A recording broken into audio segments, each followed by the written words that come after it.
우리 옆에 계시는 분들한테 한번 인사하시겠습니다. 좋은 일이 생깁니다. 인사하시겠습니다.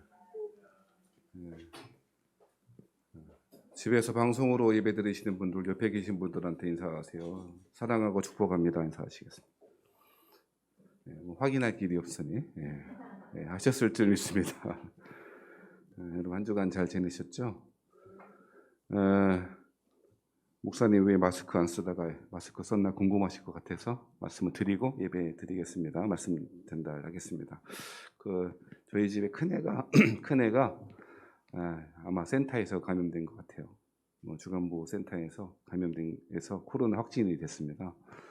그래서 자가 격리 중이고 걸리자마자 방에다 넣어놓고 문 꼭 닫아놓고 밥도 거기다 넣어주고 거기서 화장실도 해결하고 그러고 있습니다.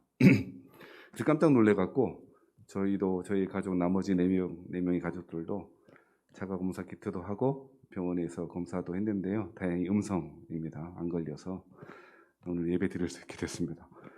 제일 먼저 걱정하는 게 내가 확진되면 예배는 어떻게 하나. 5만 가지 생각을 들었어요. 그래서 내가 확진되면 촬영을 해서 보내줘야 되나 어떻게 해야 되나. 그래갖고요. 음성입니다. 음성 확인서 받아왔는데 얼마나 감사한지.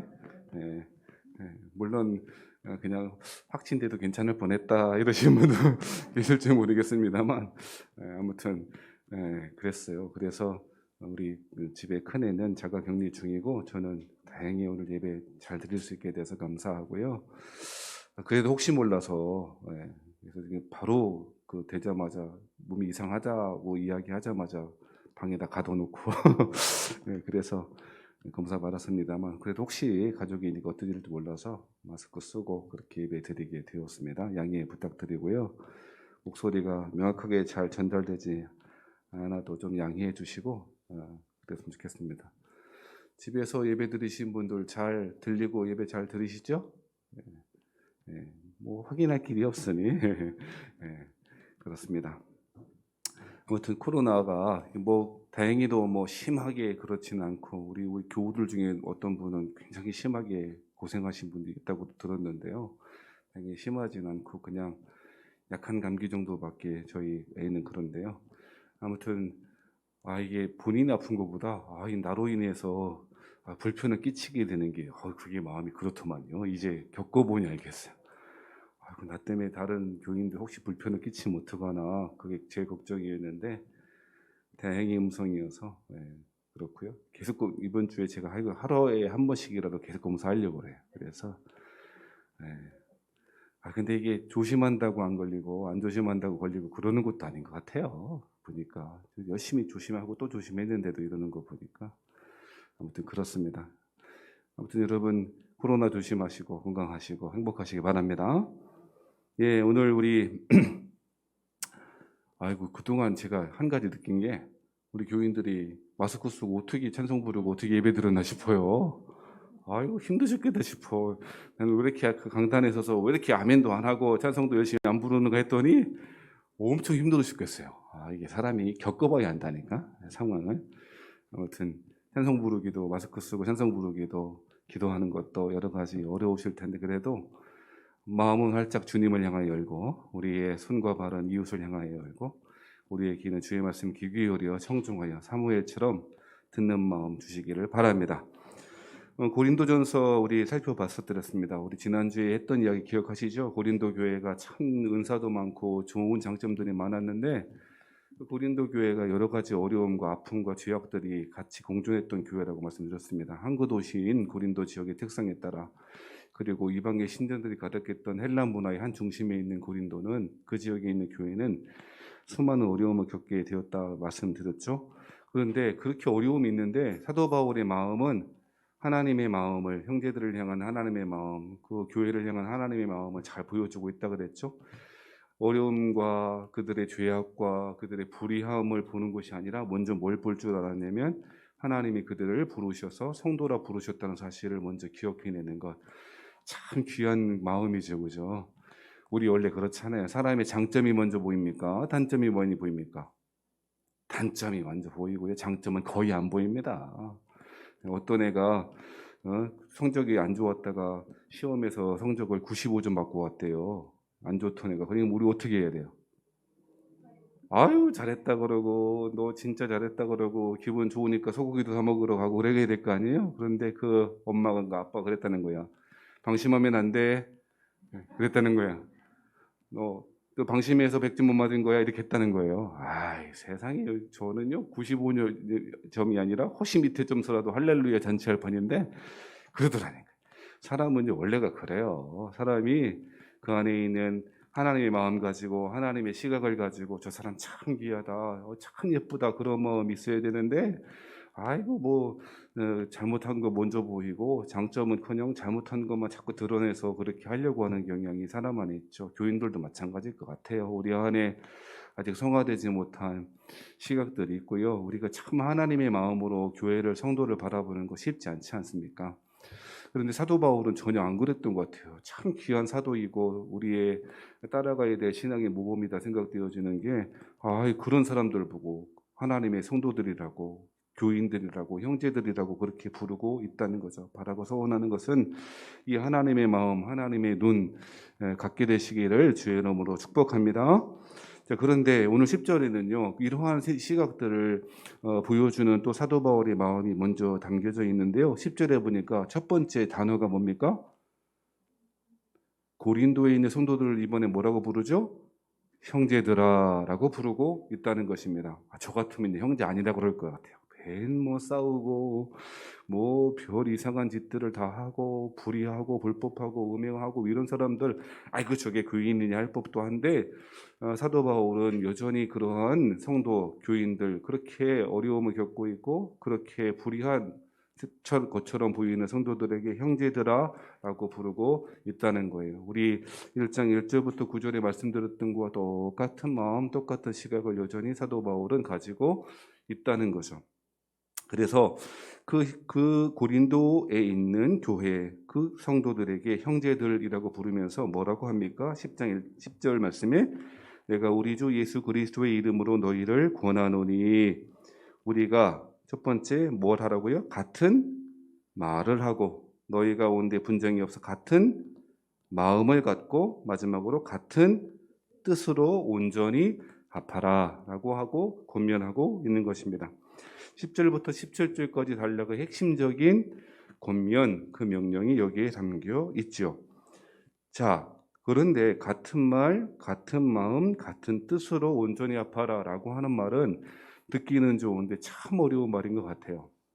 먼저 이 10절의 말씀을 오해해서는 안 되는 것이, 같은 말, 같은 마음, 같은 뜻을 갖는다는 것이 전체주의적인 사고방식으로 그렇게 생각하고 행동해야 된다는 말은 아닐 것입니다.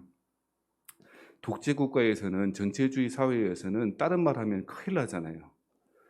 요즘 러시아하고 우즈베키스탄하고 전쟁하는데, 이 러시아가 전체주의 사회, 독일 히틀러의 전체주의 사회 때는요, 다른 말 하면 큰일 나요. 금방 잡혀가는 사회예요. 그렇죠?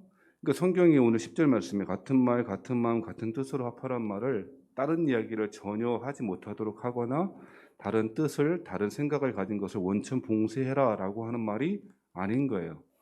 여러분, 노래할 때, 성가대 할 때 유니슨이라고 하는 게 있잖아요. 동음으로 제창하는 것.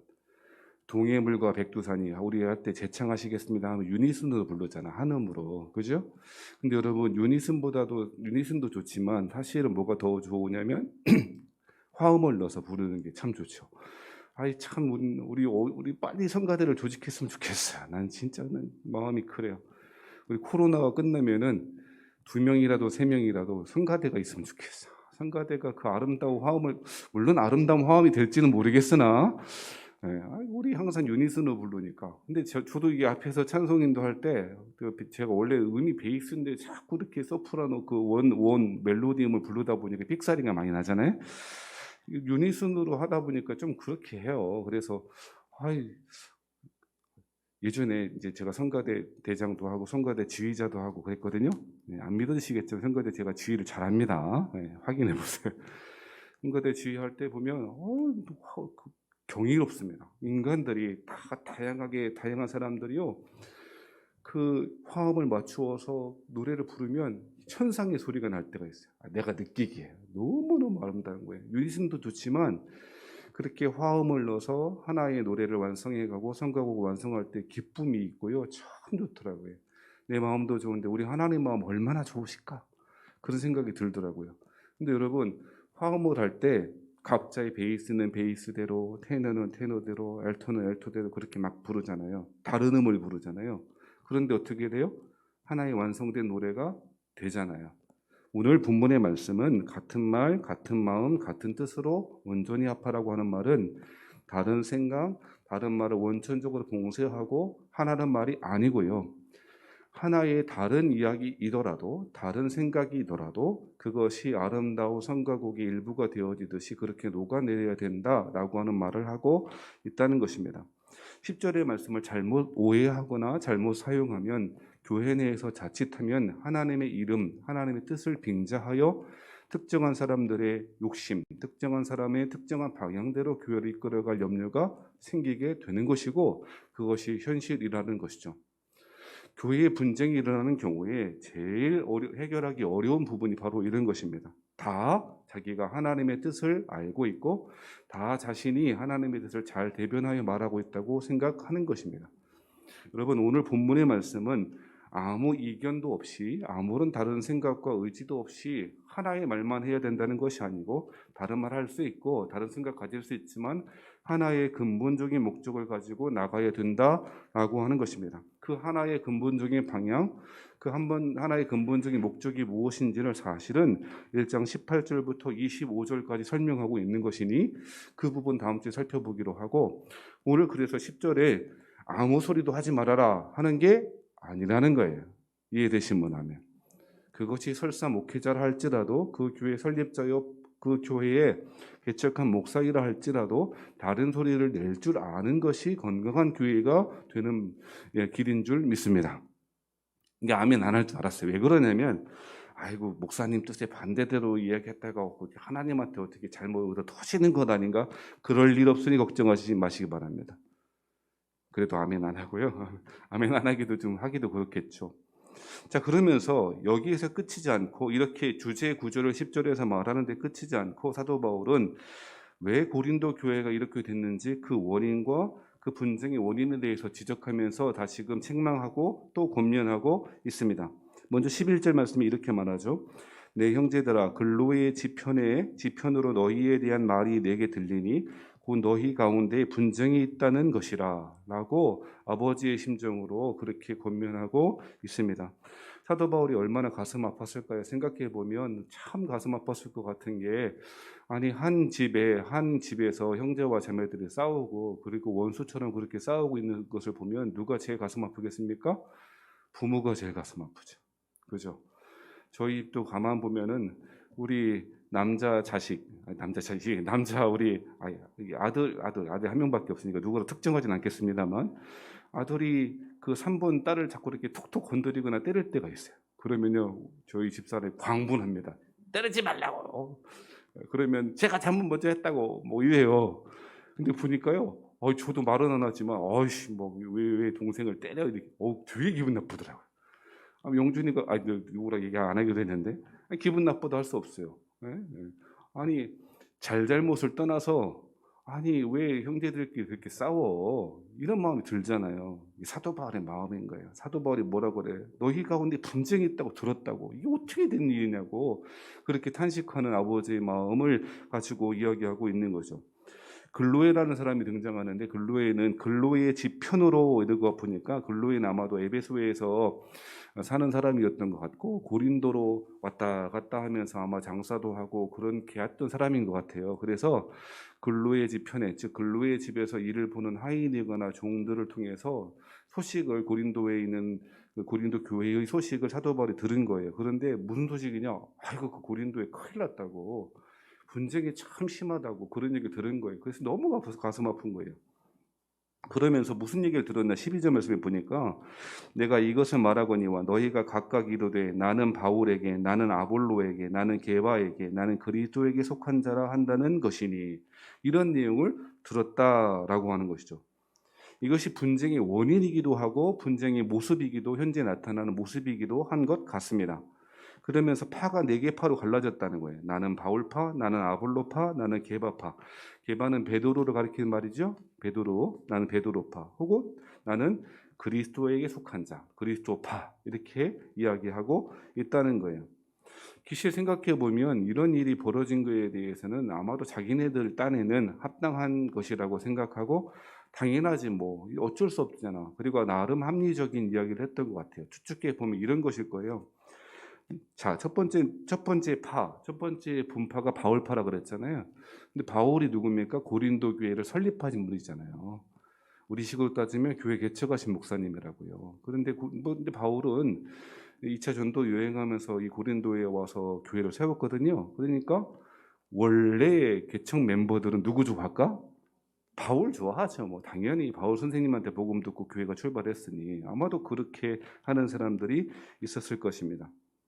그런데 문제는 바울 오랜 동안 머물지 않고 다른 지역으로 선교 여행 떠나다 보니까 문제가 생기기 시작했던 것이죠. 그러면 두 번째는 나는 게바파라라고 했는데요. 게바는 베드로라고 그랬잖아요. 근데 그 베드로는 어떤 사람입니까? 예루살렘 교회의 참 모태가 되는 예루살렘 교회 지도자였고, 여러분 잘 아시다시피 자칭 타칭 수석 제자, 예수님의 수석 제자이기도 했을 것이고요.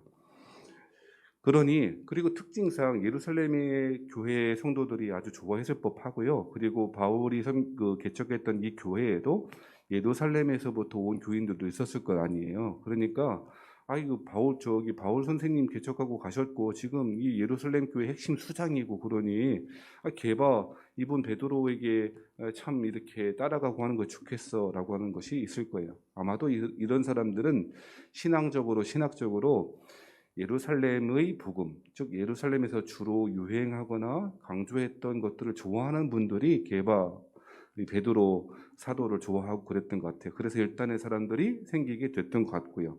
세 번째는 누구예요? 아볼로파가 있잖아요. 아볼로는 한마디로 말하자면요, 엄청나게 설교를 잘하시는 분이었던 것 같아요.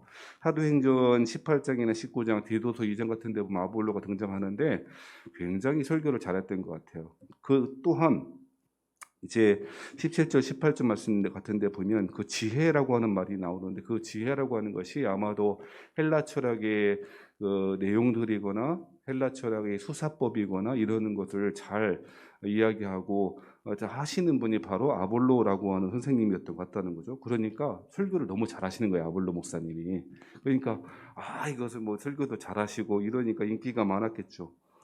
뿐만 아니라 헬라 철학의 지혜를 잘 알고 있고 그러한 수사법을 잘 이용한다라고 하는 이 장점은 아볼로 목사님의 장점은 누구하고 비교되냐면 사도 바울 선생님하고 비교되는 거예요. 사도 바울 선생님이 글은 잘 쓰는데 말은 좀 설교하는 것이 좀 거시기 했나 봐요. 그러니까 사도 바울하고 누구하고 대별돼요? 이 아볼로 선생님하고 대별되는 거예요. 그러니까 뭐 바울 선생님 개척하고 빨리 가셨고 나는 지금 현재 아볼로 선생님이 더 좋고 아볼로 목사님이 더 좋다 이렇게 형성되어 있었던 것이죠. 마지막으로 어떤 분파가 생겼습니까? 나는 그리스도에 속한 자라라고 했다는 거예요. 야, 바울이 무슨 바울파가 있고 그리고 무슨 베드로파가 있고 무슨 아볼로파가 있냐? 나는 오직 예수님만 사랑하는 사람이다라고 하면서 파당을 지은 거예요. 네? 이해되시죠? 그러니까 자기는 그리스도파다라고 그냥 부르는 말이었지 나는 본인 스스로들은 이런 사람들은 자신들 또한 교회의 한 분파가 되었다는 사실도 인정 안 할 거예요. 아니야, 난 복음만 따르는 사람이야. 난 예수님만 따라가라고 하면서 파당을 치는 거지. 이러니 교회 문제가 쉽게 풀리겠습니까? 이러니 이 분쟁하는 것이 어떻게 해결이나 되겠습니까? 이러한 가운데 사도 바울이 13절에 뭐라고 합니까? 세 가지 질문을 하죠. 뭐라고 질문합니까? 첫 번째, 그리스도께서 어찌 나뉘었느냐라고 하는 거예요. 그리스도께서 나뉘었어? 두 번째, 바울이 너희를 위하여 십자가에 못 박혔느냐? 이것이 두 번째 질문입니다. 세 번째 질문은 무엇입니까? 바울의 이름으로 너희가 세대를 받았느냐? 라고 하는 것입니다. 사도 바울은 분쟁으로 분파 때문에 어려움을 겪고 있는 고린도 교회에 이 세 가지 질문을 통하여 너희들의 행동과 너희들의 지금 살아가는 신앙생활하는 모습들이 과연 그리스도의 하나 되게 하시는 그 복음이 합당한 것인가라고 질문하는 거죠. 그러면서 14절 15절의 말씀에 보면 이 네 가지 분파에 속한 사람들이 자신들의 분파의 정당성 그리고 자신들의 정체성을 잘 보여주기 위해서 뭘 가지고 이야기한 것 같으냐면요, 세례 가지고 이야기한 거예요. 세례를 누구한테 받았느냐라고 하는 것을 통하여 나는 누구에게 속했어? 나는 누구 파야? 이렇게 했던 것 같아요. 그래서 사도 바울이 뭐라고 그래요? 14절 말씀에 나는 그리스도와 가이오 외에는 너희 중 아무에게도 내가 세례를 베풀지 아니한 것을 감사한다. 차라리 내가 누구 세례를 많이 베풀었으면 내 사람들이 많이 모인다고 했었을 텐데 제가 이 그리스도와 가이오 외에는 세례 안 불었던 것이 오히려 감사한 것 아니냐라고 그렇게 말하고 있는 것이고요. 15절 말씀에도 이는 아무도 나의 이름으로 세례를 받았다 말하지 못하게 하려 함이라. 그러면 16절에 내가 또한 스데바나 집 사람에게 세례를 베풀었고 그 외에는 다른 누구에게 세례를 베풀었는지 알지 못하노라라고 말합니다.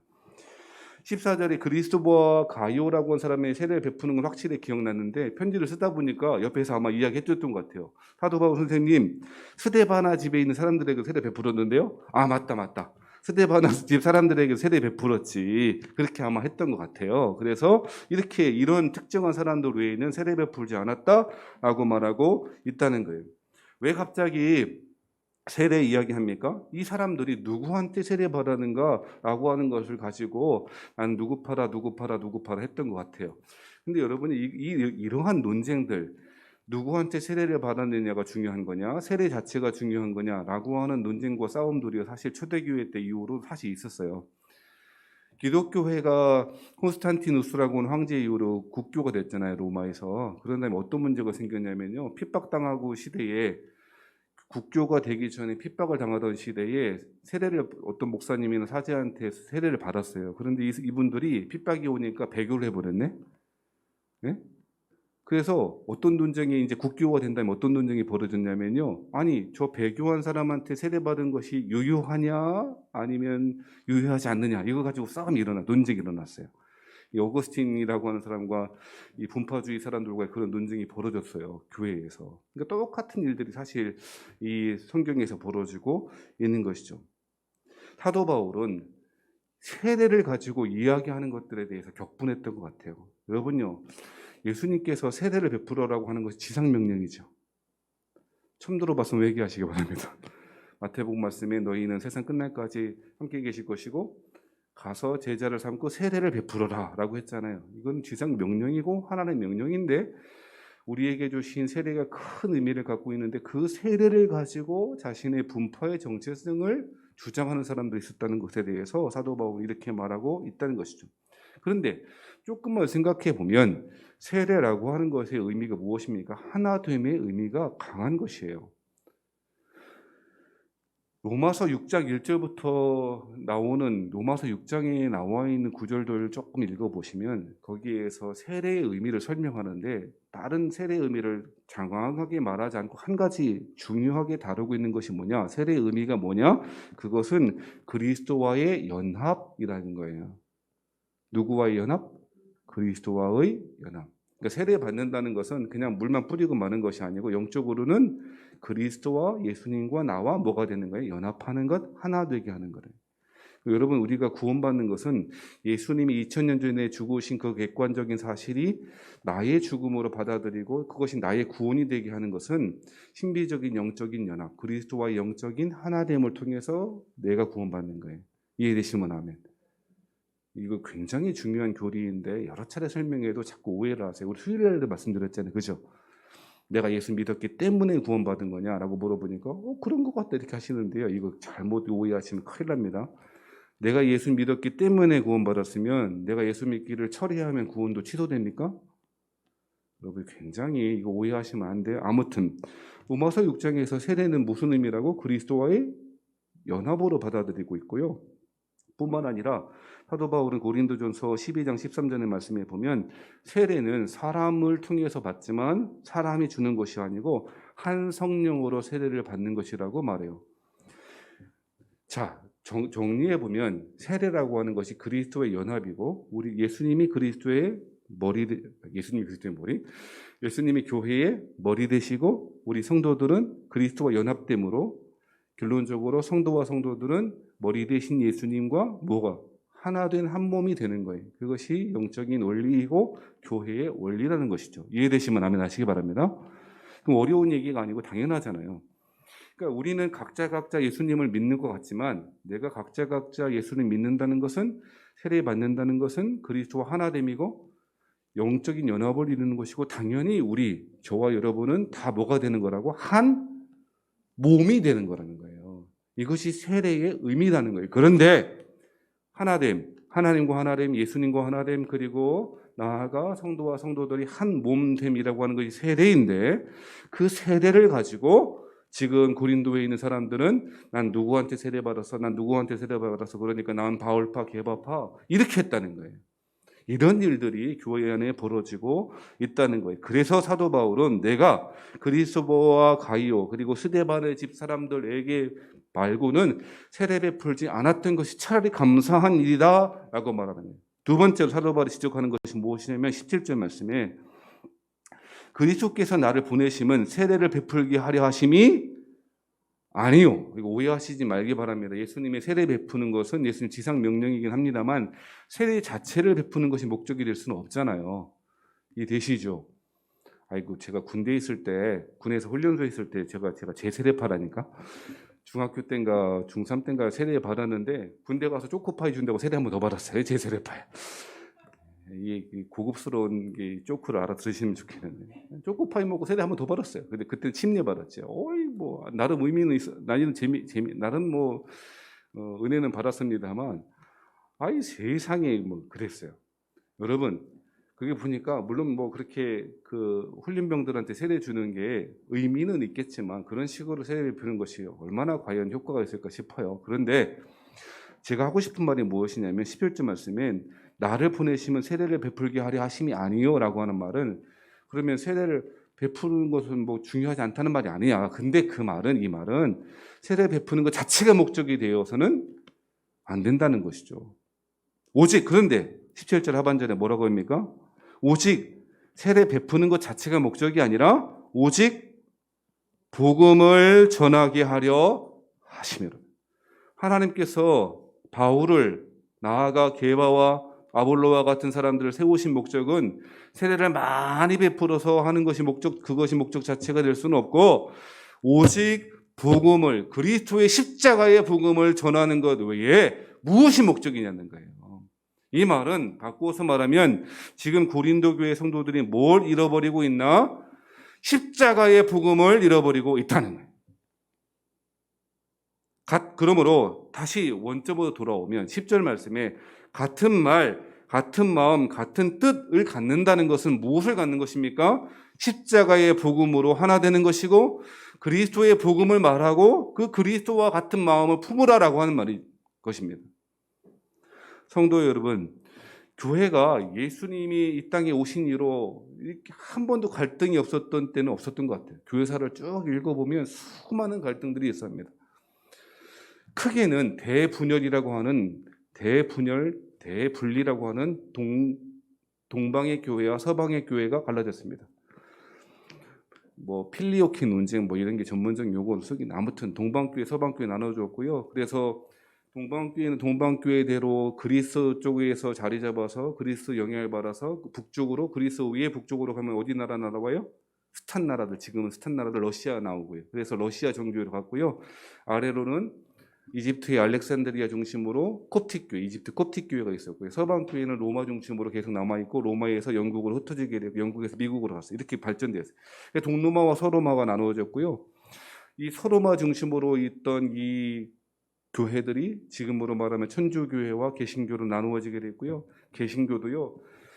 성경으로 돌아가자, 은혜로 돌아가자 했지만 사실은 분파들이 굉장히 많이 나누어지게 루터파, 칼빈파, 찌빙글린파, 제세대파, 영국의 영국 성교회, 성공회 수많은 분파들이 나누어졌고요.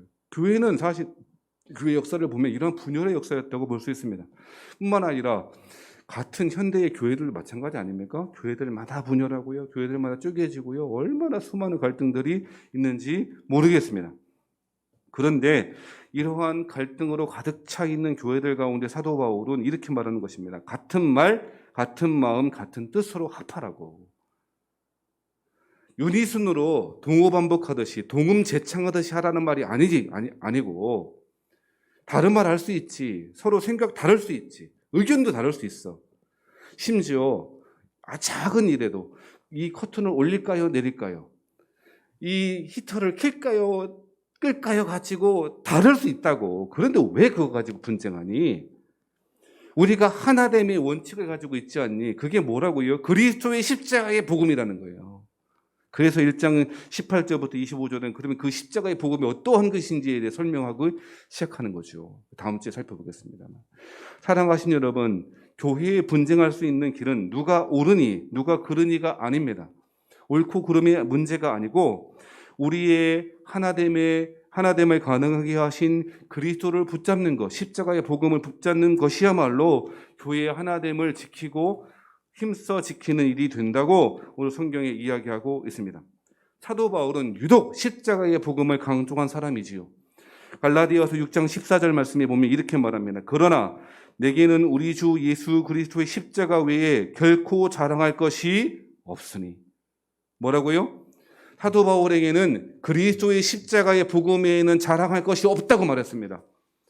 근데 사실 보면요, 사도 바울은 자랑할 거 겁내게 만들거든요. 너무 잘난 분인 것 같아요. 정말 사도 바울의 이 신학적 깊이는 여러분 헤아릴 수가 없어요. 정말 위대한 신학자예요. 내가 볼 때 하나님이 그래서 사도 바울 부른 것 같아.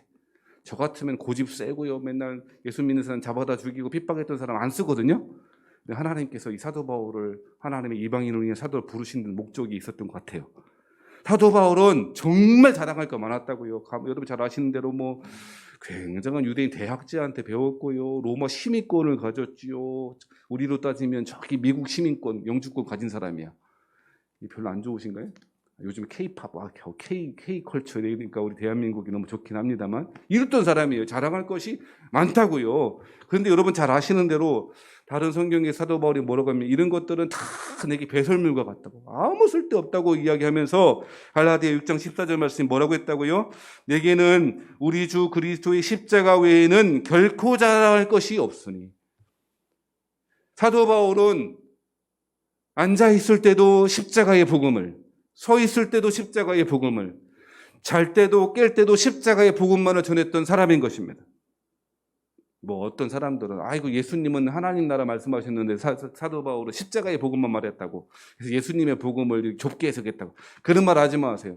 하나님 나라 신학의 핵심이 무엇입니까? 예수 그리스도십니다. 우리 주님이